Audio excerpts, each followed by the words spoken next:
Le intense piogge anche del mese di giugno, della primavera, che poi sono arrivate a ritornare in questo fine luglio, hanno creato anche delle questioni fitosanitarie, fungine, insomma prima peronospora e adesso ci sono delle preoccupazioni su il grappolo che ha delle marcescenze e altre cose da gestire. Trattamenti fitosanitari adeguati, potatura, areazione della chioma e quando il vigneto è colpito da grandine, agire subito con interventi che possano ridurre i problemi per l'annata successiva.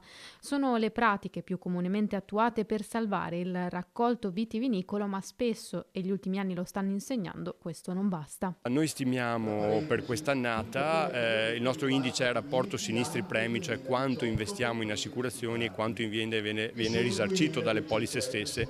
Valutiamo di avere un danno medio intorno al 60% sul nostro territorio. Che cosa vuol dire? Vuol dire che una percentuale significativa del nostro raccolto è stata interessata da danno. Danni provocati soprattutto dalla grandine che nel 2025 ha colpito prevalentemente la fascia pedemontana.